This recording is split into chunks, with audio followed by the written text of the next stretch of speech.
1 करोड़ रुपए का सोना बंदर ले गए। ये सुनकर आपको जरूर अजीब लग रहा होगा। जी हाँ, तो ये अफवाह नहीं बल्कि बिल्कुल सच्ची घटना है। इस घटना के बाद से अब पकड़ा भी जाए तो किसे, क्योंकि अब इंसान के खिलाफ तो केस किया जा सकता है भाई। समस्या भी तो जटिल है, बंदर की हाजिरी लगाई भी जाए तो कैसे। आइए बताते हैं पूरा मामला आपको विस्तार से। नमस्कार, मैं हूं आंचल मित्तल और आप देख रहे हैं भारत एक्सप्रेस। ये घटना लखीमपुर खीरी की है, जहां पुलिस के स्टोर रूम में रखा सोना बारिश में भीग गया। पुलिस ने सोचा कि लाओ 1 करोड़ के गहने को छत पर सुखा लिया जाए, लेकिन अब बंदर पर किसका जोर है। बंदर आए और सोना लेकर फुर हो गए। बात कुछ हजम नहीं होती, लेकिन करे भी तो क्या करे। कोर्ट में भी पुलिस ने यही दलील दी कि सोना तो बंदर ले गए और जिसका सोना था वो कानूनी कागज पकड़े रह गए। ये कहानी शुरू होती है साल 2007 से, जब एक महिला ने अपनी जान दे दी थी। मौत के वक्त महिला ने अंगूठी, नोज पिन, चूड़ियां और गले का हार पहना हुआ था, आज के समय में जिसकी कीमत करीब 1 करोड़ रुपए है।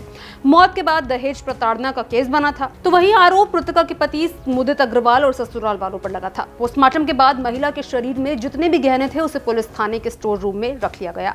कई सालों तक केस ऐसे ही चलता रहा। साल 2024 में आरोपी को निर्दोष मानते हुए केस को बंद कर दिया गया। बरी होते ही मुदित अग्रवाल ने कोर्ट में अर्जी लगाई कि उनका जो फैमिली गोल्ड है, यानी जो सोना पुलिस स्टोर में रखा हुआ है, उसे वापस कर दिया जाए। उस अर्जी पर पुलिस ने जो जवाब दिया उसे कोर्ट भी हैरान रह गया। पुलिस ने कोर्ट के सामने 2013 का एक डॉक्यूमेंट रखा। उस कागज में लिखा हुआ था कि भारी बारिश में गहने भीग गए थे और डीआईजी निरीक्षण के लिए आने वाले थे और इसलिए गहनों को सुखाने के लिए छत पर रख दिया गया था। उसी समय बंदर आए और गहनों को इधर उधर फेंक कर चले गए। ये तर्क सुनते ही कोर्ट ने पहले तो फटकार लगाई और फिर कहा कि एक क्राइम केस से जुड़े करोड़ों के गहनों को खुली छत पर कैसे रखा जा सकता है। साथ में बंदर वाली बात भी फर्जी लगती है, जिसके बाद से ये भी कहा गया कि इसके बाद कोर्ट ने जांच के आदेश दिए।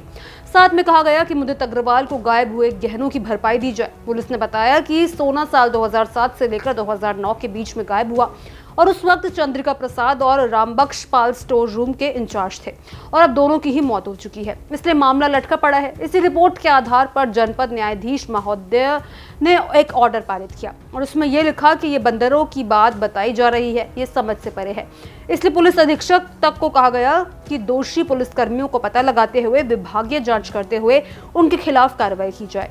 प्रार्थी आवेदक को ही क्षति की पूरी भरपाई करवाई जाए। इस आदेश के हुए 2 महीने से ऊपर हो चुके हैं, लेकिन अभी तक कोई क्षतिपूर्ति का लाभ मुझे प्राप्त नहीं हुआ। मुद्दित का आरोप है कि उनके परिवार का सोना गायब कर दिया गया और अब भरपाई भी नहीं की जा रही।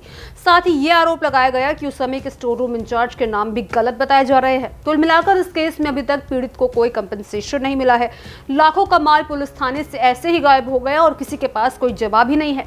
इसको लेकर तर्क दिया गया कि जो ऐसा जिस पर यकीन करना मुश्किल है। खैर, जब बिहार में एक ऐसा ही वाकया देखने को मिला था जब चूहे 9 लाख लीटर की शराब पी सकते हैं, तो उत्तर प्रदेश में बंदर तो सोना गायब कर ही सकते हैं।